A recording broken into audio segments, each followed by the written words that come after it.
문수보살이 그의 집에 도착하여 자, 이 앞에 방을 비우고 침대만 뒀다 했잖아, 그죠? 네. 여러분, 빈 방과 침대가 같은 겁니다. 실험하셨죠? 네. 침대는 어떤 곳입니까? 우리가 누워 쉬는 곳이죠. 그리고 모든 병을 치유할 수 있는 곳이죠. 그렇듯이 이 빈 방이 바로 우리는 그것이 바로 세상에서 최고의 침대인 겁니다. 그런데 우리는 이 빈 방에 자기 스스로도 이 빈 방인데 그 빈 방에서 쉬지를 못해. 그 빈 방이 침대가 되지 못하고 가시방석이 되고 있어요. 누가 그렇게 하겠습니까? 내가 그렇게 하죠.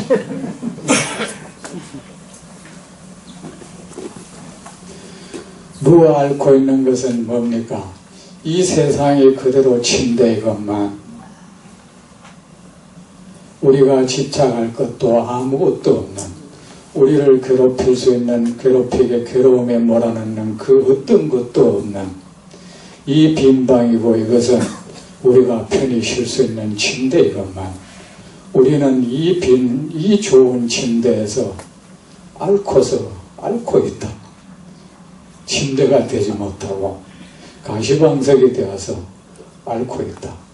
이 빈 방을 뭐라고 합니까, 여러분? 그 모든 고통이 이 빈 방에 들어가면은 누구에게나 어떤 고통도 없어. 그래서 이 세계를 극락세계라고 해요. 아미타경에 그랬죠. 어째서 극락세계를 극락세계라고 말하는가? 그곳의 중생들은 어떠한 고통도 겪지 아니하니 그래서 극락이라고 부른다.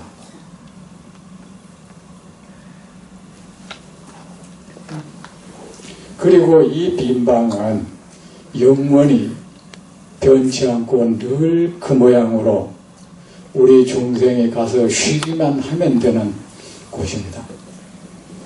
우리가 들어가는 걸 한번 막는 일도 없고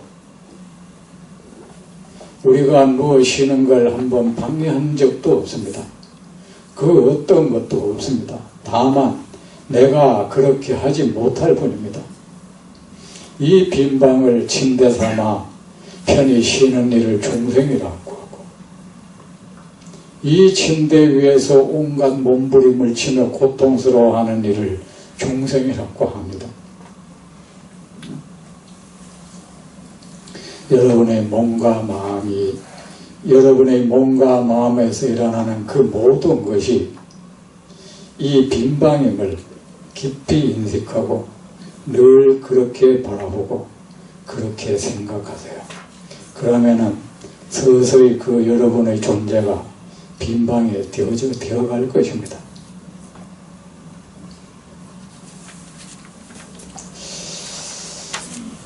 문수보살이 그의 집에 도착하여 방에 들어가 보니, 방에 들어갔다는 건 뭡니까? 문수보살은 바로 이 방에 들어간 사람이야. 우리는 이 방에 들어가지 못한 이런 중생이라 그러고, 우리는 그래서 이 세상에서 더할 나위 없이 좋은 쉼터인, 이 더할 나위 없이 좋은 침대, 이 빈 방을 벗어나 놓고는 우리는 고통을 해결해 달라고 사방팔방 뛰어다닙니다. 온갖 기도를 하고 탑에 대고 탑을 돌고 온갖 짓을 다 하고 있습니다. 이게 이상한 행동 아닙니까?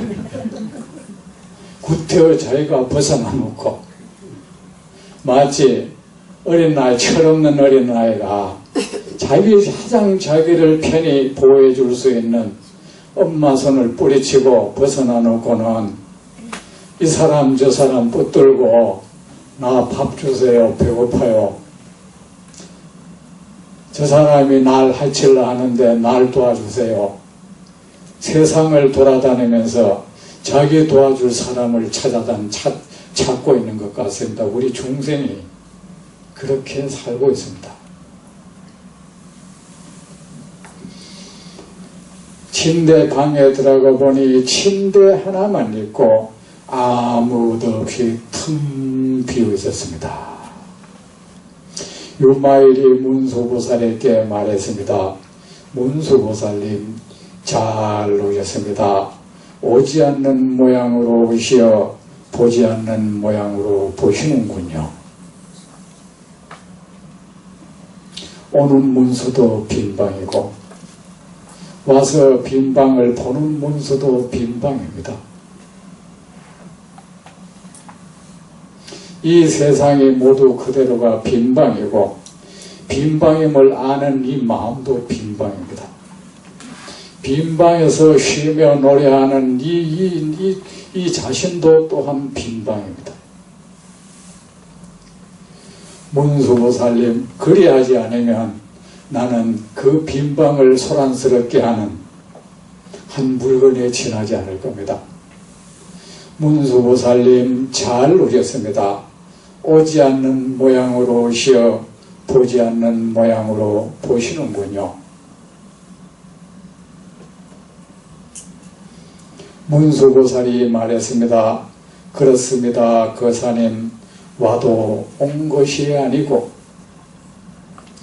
제가 왔다고 한들 무엇이 왔겠습니까? 내 마음이 왔겠습니까? 내 몸이 왔겠습니까? 이 빈방은 이 세계가 그대로 빈방인들 이 빈방이 어디에 가고 어디에 오겠습니까? 왔다 갔다고 한다면 그것은 하나의 헛개비겠죠. 아무것도 오지 않았고 아무것도 가지 않습니다. 여기에는 아무것도 없고 또한 아무것도 없으므로 그것을 보는 그 누구도 없습니다. 그렇습니다. 거사님, 와도 온 것이 아니고 가도 간 것이 아닙니다. 여러분이 설사 고통에 몸서리친다 해도 그 역시 한 거짓 존재가 그러고 있는 겁니다. 한 거짓 존재가 거짓 현상에 속아서 속고 사는 이는 중생이고 속고 살지 않는 이는 부처님입니다. 속으면 고통을 부르고 속지 않으면 고통을 낳지 않습니다. 무엇에 속습니까? 헛개비에 속습니다. 여러분에게 다가오는 그 모든 혼란스럽게 하는 그 모든 헛된 것들에 우리는 속고 있습니다. 또 우리의 마음에 일어나는 그 모든 헛된 감정, 느낌, 생각들에 우리는 속고 있습니다. 속으면서 고통을 호소하고 있습니다.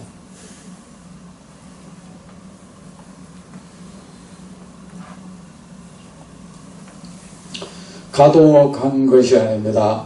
왜냐하면 오는 사람은 그 출발지가 없고 제가 왔다고 한다면 어디에서 왔겠습니까? 이 커다란 빈 공간에서 무엇이 왔고 무엇이 갔겠습니까? 당신의 방에 아무것도 없듯이 내 마음도 내 방도 하나의 빈 방인데 여기에 무엇이 가고 무엇이 오겠습니까? 왔다 갔다 무엇을 본다, 내 고통스럽다, 기쁘다, 행복하다, 불행하다는 것은 전부 헛된 것에 헛개비 환경을 보고 그 환경에 속아서 일어나는 거짓 느낌이고 생각인 것입니다.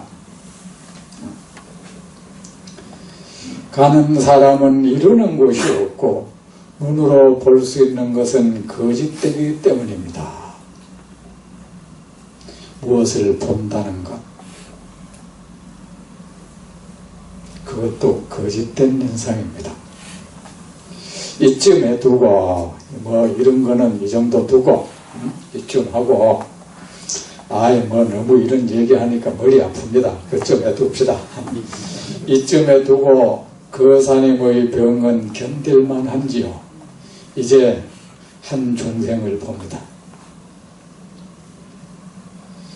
이 빈방에서 이 빈방에 머물면서 이 빈방에서 고통을 만들어서 그 고통을 호소하는 한 중생과의 대화가 이제 시작됩니다.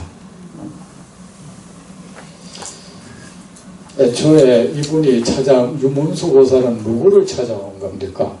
고통받는 중생을 찾아온 것이죠. 부처님을 찾아올 리는 없죠.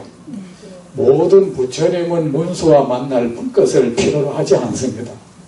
문수를 필요로 하는 이는 오직 중생이죠. 건강한 사람이 왜 의사를 필요로 합니까? 오직 병든 환자만이 의사와의 만남을 필요로 하죠. 이쯤에 두고 그 사님의 병은 건들만한지요? 치료는 차도가 있는지요? 더 심해지진 않는지요? 여러분이 앓는 그 모든 고통은 견딜만 합니까?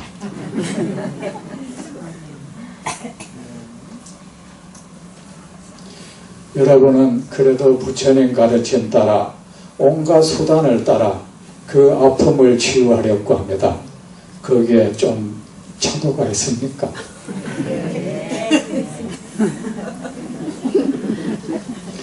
여러분이 차도가 없다면 그것은 제가 잘못한 것입니다. 제가 하는 일은 부처님께서 중생들을 위해서 지어놓은 처방에는 모든 약을 받아서 여러분에게 드리는 겁니다. 제가 이렇게 설법한다 하지만 내가 만들어낸 것은 아무것도 없습니다. 사실은 부처님의 말씀들을 일절히 엮어서 하는 겁니다. 제 생각을 말하면 안 되지요. 제 생각은 늘 잘못된 것으로 흐르니까 제가 이렇게 자신 있게 말할 수 있는 것도 이것이 제 생각이 아니기 때문입니다. 부처님의 말씀이기 때문입니다. 부처님의 약을 저는 여러분에게 드리고 있는 겁니다. 그런데 여러분, 부처님 약을 드시고 차도가 있는지요? 네, 차도가 있습니다. 더 심해지진 않는지요? 네, 그렇습니다. 세종께서는 여러분의 병이 왜 났는지, 여러분의 병이 난 지는 얼마나 오래됐는지, 그 병이 얼마나 깊은지, 그 병이 언제부터 생겨났는지, 여러분의 병을 어떻게 하면 낫게 해줄 수 있는지 저한테 늘 물으십니다. 어떤 약을 그대에게 주면 그대가 가지고 와서 중생의 병을 치료해 줄 수 있겠나? 내가 약을 줄 테니까 그 약을 네 스스로가 변형시키지 말라. 그 성분을 바꾸지 말라. 너의 얕은 지식으로, 지혜로 내 약의 그 성분을 바꾸지 마라. 그 배합 비율을 그대로 해서 그 중생에게 주라. 제가 노력하는 것은 어떤 좋은 법문을 여러분에게 해드리려고 하는 것이 아닙니다. 어떻게 하면 부처님이 처방해 주신 이 법의 약을 혹시나 내 생각으로 내 견해를 거기 집어넣어 가지고 그 약을 변형시키지 않기 위한 노력밖에 저는 안 해요. 다른 노력 저는 안 합니다.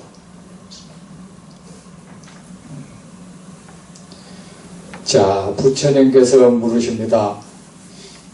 자, 제법 모든 존재의 실상을 모르기 때문에 중생은 병이 났다. 그 좋은 방 안에 살면서도 그는 그 방에서 병을 앓고 있다.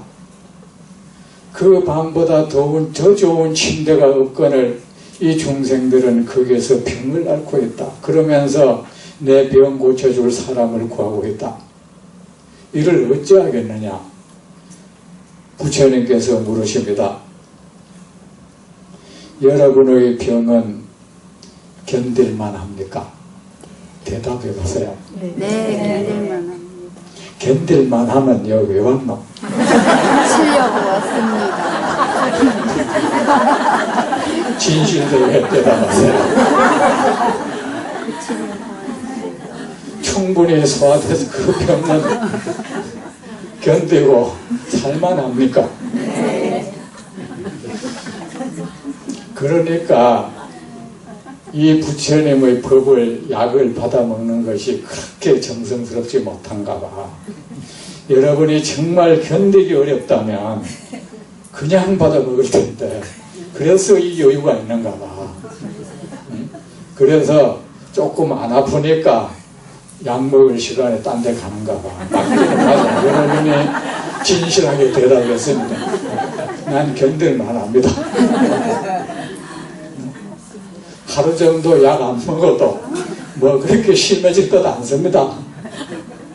다른 데 전이 될 것 같지도 않습니다. 그래 오늘 하루쯤은 약 안 먹어도 됩니다. 부처님이 하루 약 먹을 시간 어겨버립니다. 왜 그렇겠습니까? 견딜만 하니까. 맞아요. 여러분은 이제 부처님 앞에서 진실한 대답을 할 줄 아네요.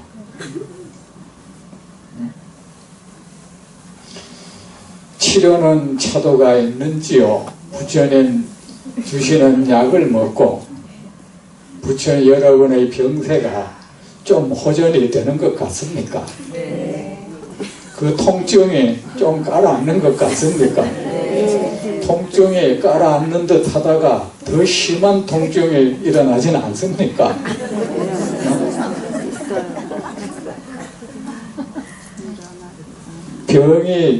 여러분이 병에 걸린 지는 오래됐습니까? 며칠 안 됐습니까?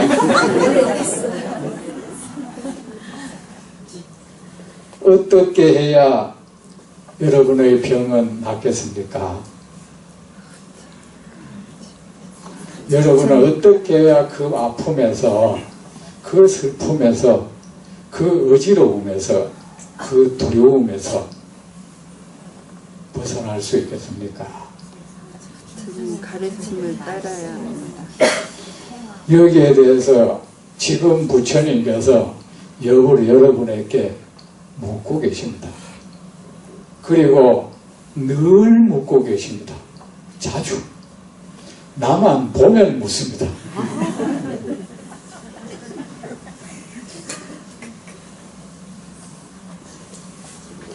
요마일이 말했습니다.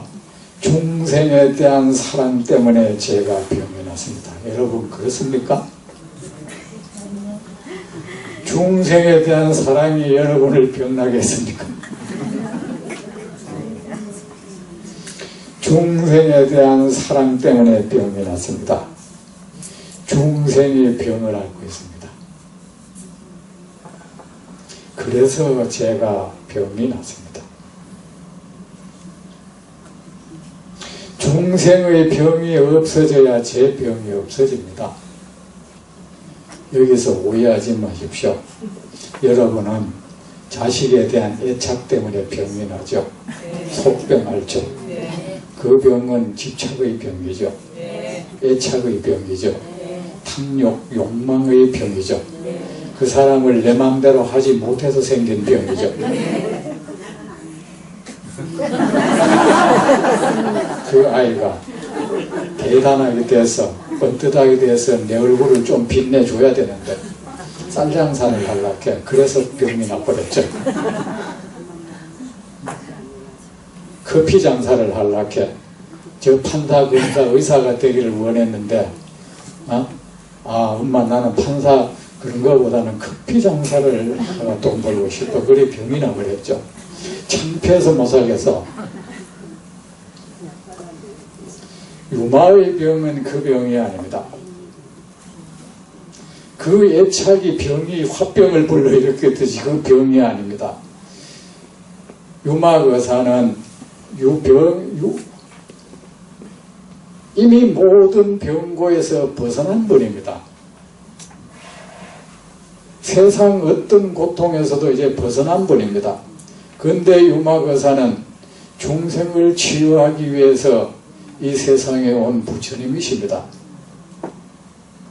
우리는 그렇죠. 나하고 똑같은 누가 어떤 얘기를 하면 그런 말을 합니다. 당신은 그걸 안 겪어서 몰라. 이런 말 참 잘하죠. 스님들이 무슨 얘기하면 스님은 아직 그 산중에만 있어서 그런 거 몰라요. 답답해. 그런 말 하지 마소. 그래 우리가 사람들 뭐 하다 말이 꽉 막힌단 말입니다. 이거를 하려면 내가 똑같이 그의 처지에 있어줘야 되는 거야. 유마의사는 중생과 같은 처지가 들렸고 그런 병을 앓는 것입니다. 그런 병을 앓고 있는 것처럼 하는 겁니다. 그리고 이들은 중생을 제도하기 위해서 일부러 중생의 세계에 왔습니다. 중생의 세계 온리산 생로병사를 겪어야 합니다. 그래야 우리는 동료의식이 있어야 말을 들어요. 그렇죠? 그래서 중생이 공감을 할 수 있도록 공명할 수 있도록 그래서 선순이 그 부처님의 가르침을 따르게 할 수 있도록 당신 처지는 나하고 달라. 당신은 내 처지가 안 돼가 극하게 몰라. 이런 말 안 하고 따르게 하려고 부처님이 이렇게 중생세계에서 중생의 몸을 받아와서 병을 앓고 있는 것입니다. 그래서 중생의 병이 없어져야 제 병이 없어집니다. 그래 보살은 중생을 위하여 나고 죽음에 있는 세계에 들어갑니다. 됐죠? 중생을 위해서. 나고 죽음이 있으면 병이 있습니다. 만약 중생이 병에서 벗어나면 보살은 병을 앓지 않습니다. 만약 세상 모든 중생이 고통에서 벗어난다면 나는 중생을 제도하기 위해서 중생세계에 오지 않을 것입니다. 그럴 필요가 없게 됩니다. 그리하면 나는 이 병을 앓지 않을 수가 있습니다. 이 말씀입니다.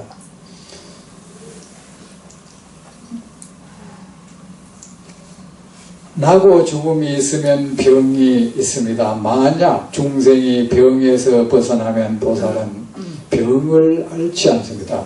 비유하자면 어떤 사람에게 외동아들이 있을 때 요새는 거의가 외동아들이죠. 그죠? 외아들이 있을 때 그 아들이 병이 나면 부모가 병이 나고 아들의 병이 나면 부모도 낫는 것과 같습니다. 보살은 중생을 자식 사랑하듯 하니 중생이 병을 앓으면 보살도 병을 앓고 중생의 병이 나으면 보살의 병도 낫습니다. 이제 대승보살 부처님의 삶입니다. 중생들은 끙끙 앓고 있는데 자기 자신은 저 고요한 한적한 곳에서 평안을 노래한다면 그는 더 이상 부처님이 아닙니다. 여러분 이 세상에도 사실은 사람의 관계라는 것이 거래 관계죠. 그죠? 주고받는 관계죠. 그죠? 사람의 어떤 주고받음이 없으면은 관계가 없는 사이예요. 그것들은. 그죠? 주고받는 것이 원활해지면 그 관계는 아주 친밀하고 원활한 관계가 되어요. 그 주고받는 것이 끊기면 그 관계는 끊겼다고 그래요.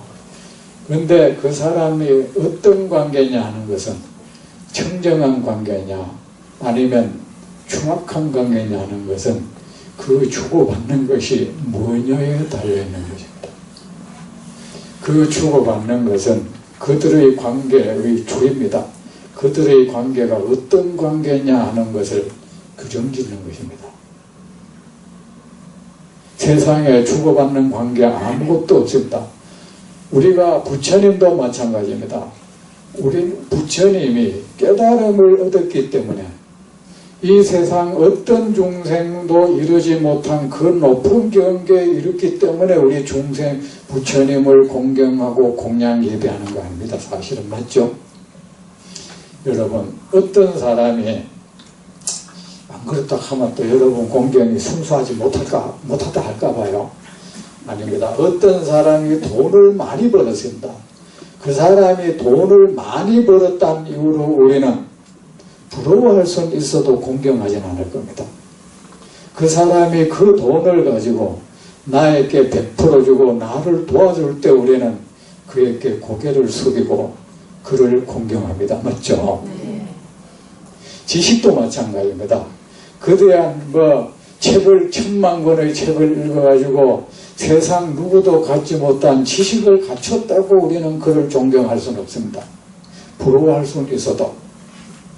하지만 그가 그 지식을 가지고 사람들을 도와줄 때 우리는 비로소 그에게 고마운 마음을 가지고 그를 경배합니다.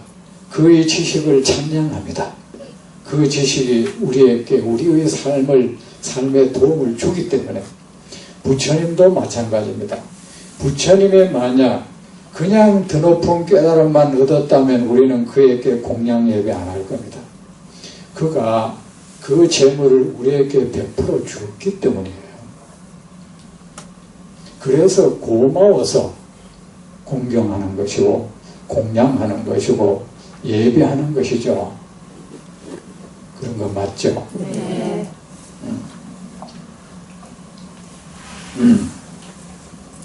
그렇듯이 우리가 그 수행자는 모두 이렇게 우리가 그 신도를 불교에서는 단월이라고 하죠. 단월이라는 말 들어보셨습니까? 요새는 그런 말 잘 안 써. 제 어릴 때만 해도 단월이라는 말을 많이 써. 단월의 은혜를 잊지 말라 이런 말, 그죠? 그 단월이라는 말이 그 인도어하고 그 중국말하고 합쳐진 말이에요. 단은 단나는 보시한다, 공양한다 뜻입니다. 그리고 월은 초월, 생사를 넘어간다. 뭡니까? 신도는 삼보에게 공양을 하고 그 대가로 이 생사고해를 넘어가는 법을 배운다.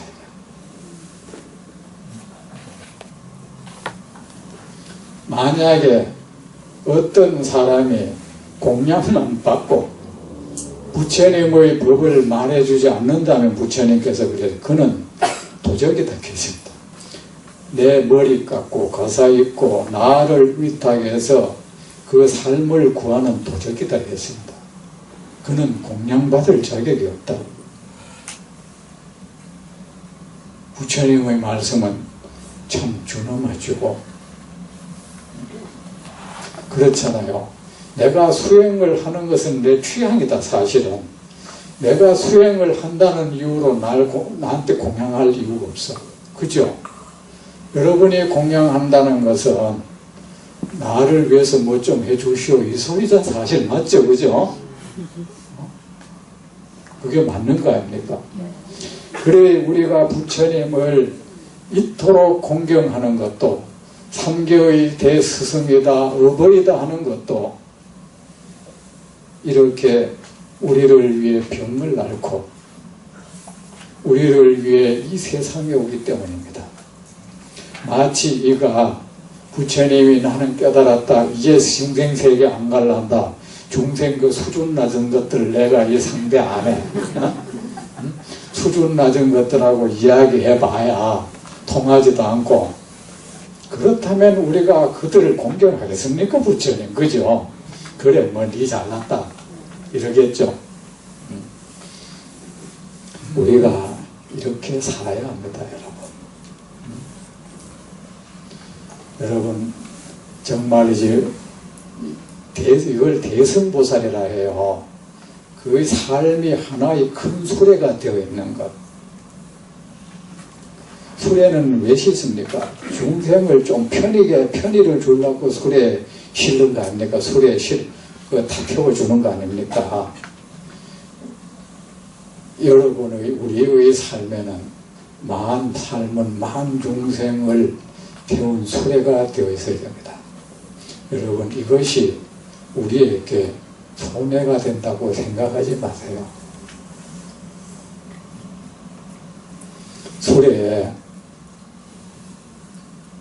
수레에 사람이 많이 타고 있으면 그것이 적정선의 무게를 유지합니다. 다른 차와 부딪혔을 때 이깁니다. 부서지지 않습니다.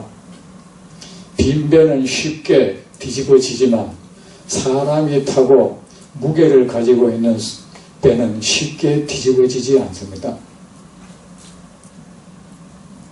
여러분은 공부를 하면 세상 사람을 마군이라고 그러죠. 왜 그런 악담을 합니까? 그런 사악한 생각을 하면 되겠습니까? 왜 세상 사람을 마군이라고 합니까? 항마진언은 무엇을 향해서 하는지 제가 궁금합니다. 누구를 마군이로 지목해서 저렇게 간절히 항마진언을 할까? 마군은 없습니다. 거룩한 뜻을 가지고 사는 사람에게 마군은 없습니다. 오직 나를 호위해주는 호위군사 심장이 있을 뿐입니다. 오직 이심으로 혈편협한 삶을 사는 사람에게 마군이 있는 것입니다. 중생이 병을 나으면 보살도 병을 앓고 중생의 병이 나으면 보살의 병도 낫습니다. 문수보살이 또 물었습니다. 거사님의 병은 무엇이 원인입니까? 여러분의 병은 무엇이 원인입니까?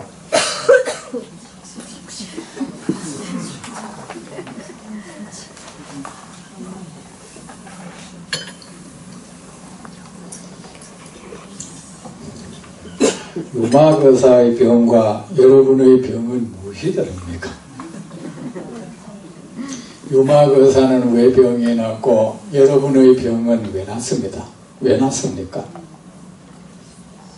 유마거사의 병은 어떻게 해야 치유되고 여러분의 병은 어떻게 해야 치유됩니까? 유마거사의 병은 이웃 사람이 눈을 사면 낫는 병입니다. 이웃 사람이 복권에 당첨되면 낫는 병입니다. 여러분의 병은 어떻습니까? 여러분의 병은 왜 납니까? 유마거사는 이웃 사람이 복권 당첨 안 돼서 난 병입니다. 이웃 사람이 사업 실패해서 난 병입니다. 이웃 사람이 돈을 못 사서 난 병입니다. 여러분은 왜 난 병입니까?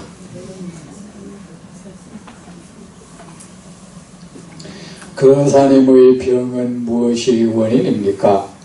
보살의 병은 자비로 인해 생깁니다. 여러분의 병도 자비로 인해 생깁니까? 자비가 여러분을 앓게 만듭니까?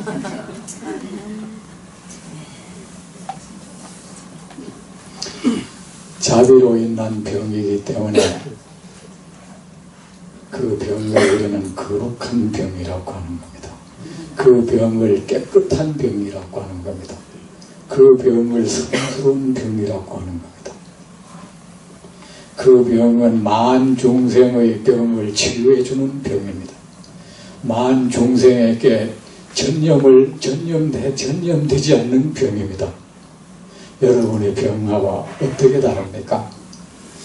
보살의 병은 자비로 인해 생깁니다. 문수보살이 또 물었습니다. 거사님의 방이 왜 이렇게 텅 비었습니까? 왜 이렇게 휑합니까?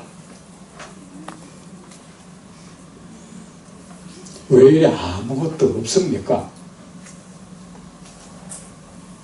왜 이렇게 공허합니까? 왜 이렇게 허한지요? 하니까 유마일이 대답했습니다. 문수보살님, 모든 부처님의 나라가 이렇게 공허합니다. 모든 부처님의 나라가 부처님이 이렇게 공허하고 모든 부처님의 나라가 이렇게 공허합니다.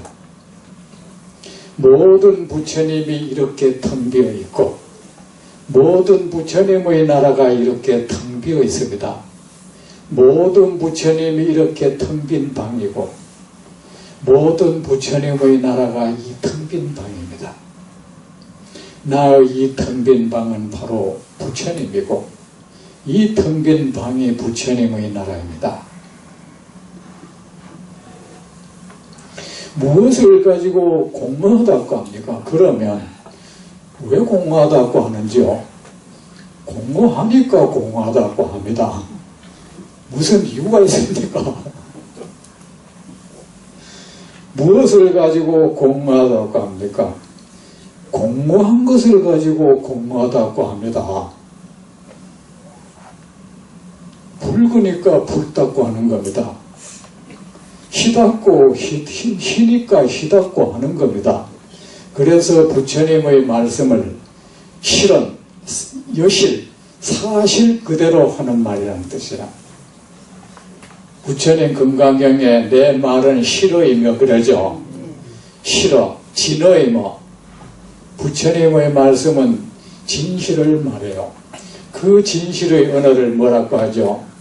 진언이라고 해요. 근데 여러분은 무엇을 진언으로 삼습니까? 이 진언이 참으로 사람을 모든 고통에서 벗어나고 사람에게 참된 이익을 남깁니다. 여러분, 부처님의 말씀이 진언입니다. 무슨 자기도 모르고 남도 모르는 말을 중글거리면서 진언 미운다고 하지 마세요. 자기 스스로가 근거도 없이 그 말이 무슨 진주 알덩어리나 되는 것처럼 그 말을 하면은 그게 뭐 불가사의하고 그런 공덕의 이래 품고 있는 뭐가 되는 것처럼 그걸 하면은 그곳에서 뭐가 신비한 힘이 자기 생길 거라 그런 확률, 그게 사교다. 그 삿된 믿음이에요. 무지한 믿음, 미혹한 믿음. 무엇이 미혹입니까? 어찌 홀린 거야. 사실에 그렇지 않는 것을 그렇다고 믿는 것을 미신이라고 그래요. 부처님께서 분명히 내 말이 진언이다 했는데도 여러분 안 믿어. 그러면서 따로 우리는 이 내 구조가 어떻게 되는지 저는요 무슨 말을 금방 했는데 돌아서 딴소리 또 해요. 아이 그래 그럽니다. 당신은 그렇게 끝없이 잊어라. 그럼 내 끝없이 말하리라. 정말이지 이 방을 벗어나면 엉뚱함을 또 묻고 있어. 우리의 뇌 구조가 정말 안 좋아. 이거 잘못된 것은 꽉 박여요. 절대 아니죠. 그래 놓고는 옳은 말들은요 흘러가 버렸어. 흘러가 버리고 금방 그랬는데 스님 뭐 이러 할 때는 무슨 진은 외워야 됩니까? 근데 저는 단련이 되어서 처음에는 한데 이제 그렇잖아요. 이거는 늘 겪는 일이니까. 그런데 곤란한 것은 그 사람은 정말 간절하게 그 무슨 여의주 같은 진언이 있다고 생각하고, 그죠? 그 진언을 하면은 뭐가 여기서 광명이 쫙 나고 뭐가 사르르 먹고 이런 것이 있을 것이라 생각하고 하는데 참 딴 말 얘기해주기가 미안해요. 너무 간절해서 아무리 잘못된 것이지만 그런데 그냥 부처님 말하세요 하기에는 참 왜 이래 미안한지 말이요. 부처님께서 그러셨지 않습니까? 나의 말을 늘 수지하고 독송하면 불가사의한 공덕이 되는다.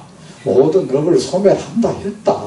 그런데 그 말 금방 듣고 벗어나면은 이럴 때는 무슨 진을 해야 되지? 그러면서 부처님 제가 신묘장구를 일주일에 몇 번 해야 됩니까?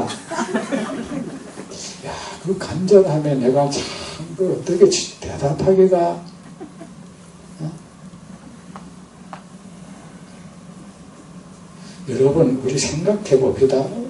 어제 사교 얘기 나왔는데 이 사교라는 게 정해져 있지 않아. 그 안에 살아도 바르지 못한 견해로 가르친다면 그게 삿된 가르침이에요. 옳지 못한 거, 옳지 못한 가르침을 공부하면 옳지 못한 삿된 경계를 만납니다. 반드시 그 원인 제공을 했으니까. 그래 뭐 어떻게 하니까 병이 났다. 여러분 나무나 달아달아 한다고 병이 났겠습니까? 우리 생각 좀 하고 살자고.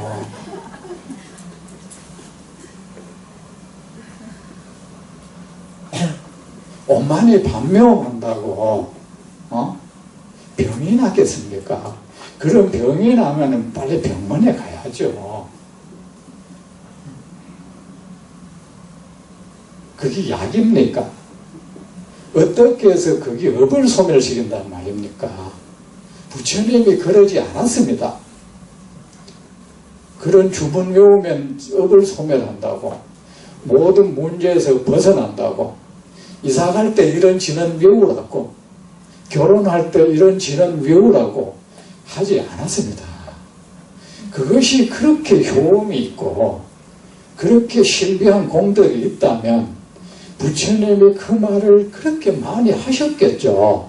근데 이런 방구도 없었단 말입니다. 그 스님이 아는 것을 부처님이 몰랐는가?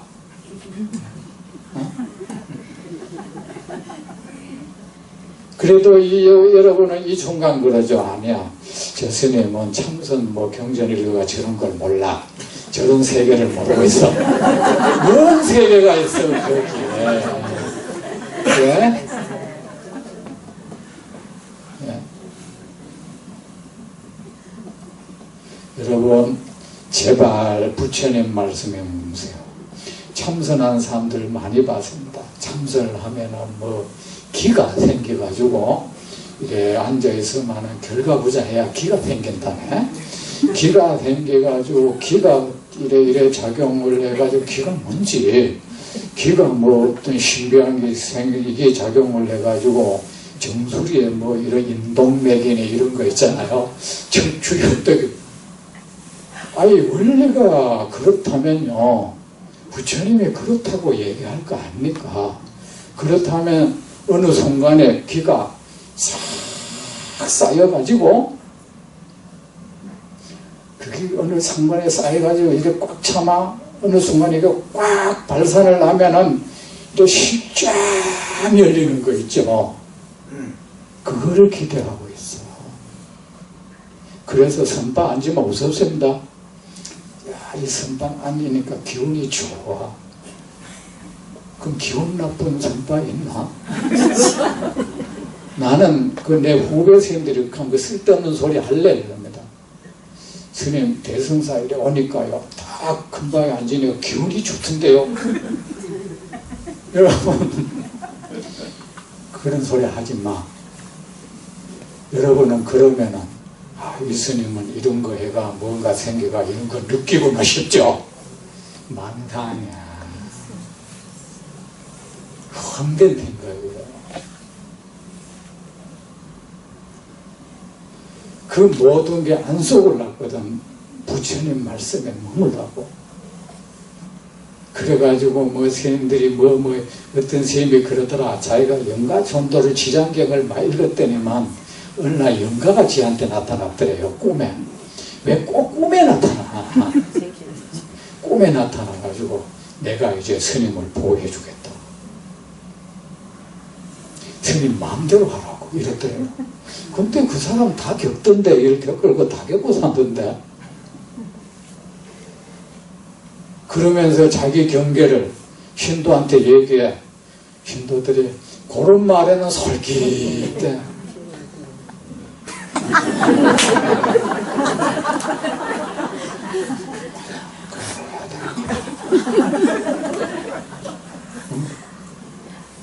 그리고 또 보호를 받으면 꼭 왜 영간 보호를 받으려 그래? 우리가 흔히 말하는 영간은 귀신이야. 축생보다도 더 저급한 귀신이에요. 귀신도에 떨어진. 응? 그가 뭘 우리에게 어떤 도움을 준다는 거예요.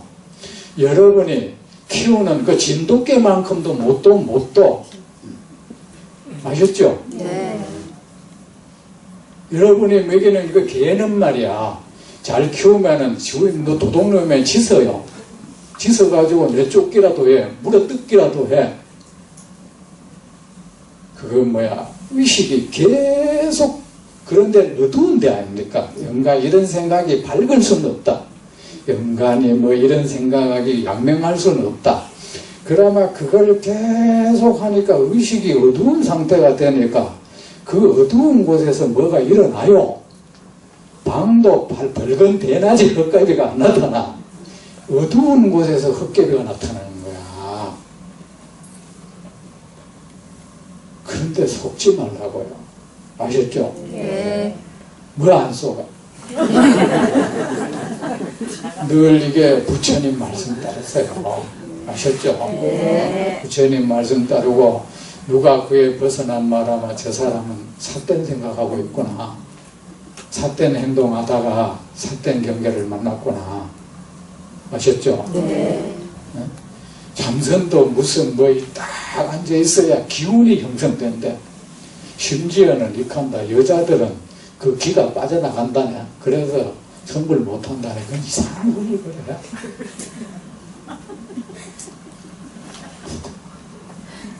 그 소리 들으면 여러분 또 놀라죠. 아, 이 스님 뭐 아는구나 싶어가지고. 이런 공부를 해가지고 뭐 신비한 그런 경계를 얻었구나. 그러면서 무슨 그렇구나 해가 또 그러지면서 그거 둘 중에 하나입니다. 사기든지 그런 말을 하면 사람이 나를 좀 대단하게 여겨줄 거 아닙니까? 그 사람 후려치는 사기예요. 아니면은 정말로 그 사람이 잘못돼서 그런 말을 하는 겁니다. 고의적이 아니라면. 거짓말이라도 문제고 거짓말로 아니라도 문제예요. 아셨죠? 네. 어떤 사람은 읍장섬을 기도를 했더니만은 업이 소멸되더라네. 그 정수리에서 막 개도 빠져나가고 귀신도 빠져나가고 뱀도 빠져나가고 그 나름대로 나중에는 사람이 빠져나가더라.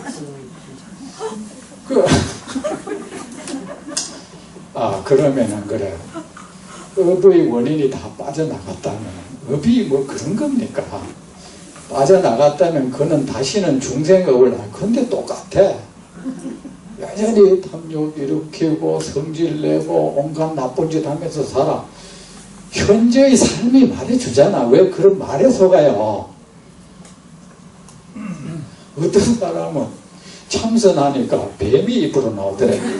어떤 그 신도가 나한테 그래. 대뜸 스님은 참선할 때 입에서 뱀 안 나왔어요. 누가 그랬죠? 어떤 비구니 스님이 그랬더라. 이 세대 안에도 사교가 횡행하고 있고 사람들이 그 사교에 잘 매료돼. 이렇게 부처님의 말씀을 바른 말씀은 그렇게 외면하면서 참 불쌍하고 안타까워요.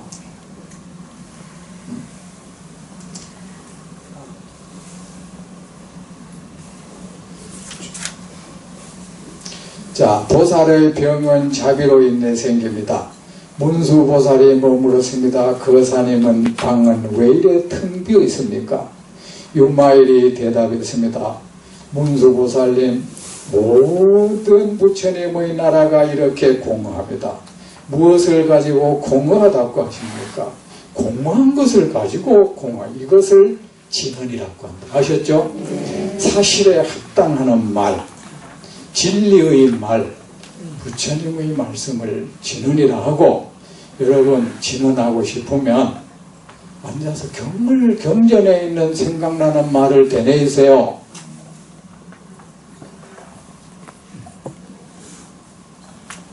그리고 어떤 사람 뭔지 압니까? 그 진언은 신비한 뜻을 가지고 있어 번역하면 안 된대. 보십시오. 그 사람들이 처음 할 때는 자기들도 아는 어떤 말이었을 거 아닙니까? 근데 왜 우리가 알아듣는 말로 바꾸면 안 된다는 겁니까? 예를 들어서 내가 씻어라 씻어라 부지런히 씻어라 대야에 물을 담아 깨끗이 씻어라 그러면 예뻐지리라 했다. 그러면 예뻐지는 진언이다. 그러면 우리는 알고 그 말을 한단 말이야. 그런데 미국 사람이 이거는 진언이니까 새기면 안 된다 하면서 씻어라 씻어라 하면 그거 웃었지 않습니까? 그럼 뭐 자기들 말로 분명히 바꿔야죠. 그 뭐 신비한 언어는 이 세상에 없어. 번역하면 안 되는 신비한 언어 없어. 옛날에 그게 있어. 5가지 번역하면 안 되는 원칙이라는 게 있긴 있어요. 나도 그걸 배웠어. 근데 그건 그 사람 견해야. 그래서 내가 반야신경 제일 끝에 그걸 번역하니까 스님들이 이런 거는 5종 불번 5가지 불번 번역하지 않는 원칙에 어긋나지 않나. 그거는 그 사람 견해고 나는 이것이 번역하면은 신비한 뜻을, 비밀스러운 뜻을 가진 말이라고 생각 안 해. 내가 이미 알고 있어, 이 말의 뜻을. 그리고 이 세상에는 비밀스러운 언어는 없다. 신비한 언어가 있다면 신비한 영험을 가진 언어인데 그건 바로 사실에 입각한 말이야. 부처님의 말씀. 아셨죠? 네. 공허한 것을 가지고 이건 진언이야. 어째서 공허합니까? 우리가 거기서 이거는 이거다. 예를 들어서 이 몸이 있다. 이 가운데서 뭐 구분을 해가 이거는 대진이고 이거는 대진이가 아니다. 피와 살의 나를 구성하는 요소들 가운데 이거를 식별해서 분별할 수 있는 그 어떤 것도 없는 거야. 이 텅 빈 방 안에는. 그래서 공허하다고 하는 겁니다. 이해가 되십니까? 네. 식별할 수 있는 대상이 없어. 식별해서 딱 이것은 무엇이다고 딱 정리해서 말할 수 있는 것이 없어. 그래 공허하다고 합니다. 공허함을 식별할 수 있습니까? 공허하다는 것을 인식할 수 있습니까? 물론 그 공허함을, 공을 인식한다 해도 그 자체도 공허한 거야. 그 자체도 공허한 거야. 아셨죠? 모든 잘못된 공허함을 어디서 구합니까? 모든 잘못된 견해 가운데서 구합니다. 중생은 모든 잘못된 견해 가운데서 살아갑니다. 그 모든 잘못된 견해가 공허한 것입니다. 그 공허한 것에 갇혀서 우리가 고통을 겪고 있습니다. 특별히 그것을 없앨 만한 방법도 없습니다. 그것은 전신 똑바로 차리고 바라보면 없어지는 거야. 의식을 명료하게 해서 이것이 공허한 것이라고, 이 마음에서 일어나는 모든 번뇌, 잘못된 생각이 이것은 공허한 것이라고 그렇게 알고 그렇게 바라보면 그것은 사라집니다. 바라보면 거기에 휘말리지 않습니다. 휘말리지 않으면 그뿐인 겁니다. 맞죠? 네. 구름이 귀신 모양을 하고 나타났다. 그것이 구름 모양이라는 것을 알고 어른은 구름 모양이라는 것을 알고 두려움에 떨지 않습니다. 그뿐인 것입니다. 참 그거를 꼭 없앨 필요는 없는 겁니다. 가만히 놔둬도 그건 없어지는 거니까. 어린 나이는 그것을 모르고 웁니다. 그 사람에겐 정말로 있는 것이 되어버려. 그죠? 그래 우리가 할 일은 그것은 공허한 것이라고. 이 고통, 불행, 이 나를 괴롭히는 모든 경계가 공허한 것이라고. 그리고 내게서 일어나는 그 모든 생각에 대해서도, 번뇌에 대해서도 이것은 공허한 것이라고. 그렇게 바라보고 그렇게 휘말려 들지 않기 위한 노력을 하면 됩니다. 모든 잘못된 견해는 어디에서 구합니까? 부처님의 해탈 가운데서 구합니다. 부처님의 해탈이 또한 공허합니다. 텅 빈 방입니다. 부처님의 해탈은 어디에서 구합니까? 모든 중생의 마음 가운데서 구합니다. 중생의 마음이 또한 텅 빈 방입니다. 공허한 방입니다. 여러분의 마음에는 아무것도 일어나지 않는 빈 방입니다. 여러분은 그곳을 편안한 침대 삼아 쉬면은 그뿐입니다. 여러분의 마음에서 일어나는 그 모든 번뇌, 모든 울부짖음, 비통함, 빈방에서 일어났다 사라지는 덧없는 구름입니다. 자, 여기까지 하고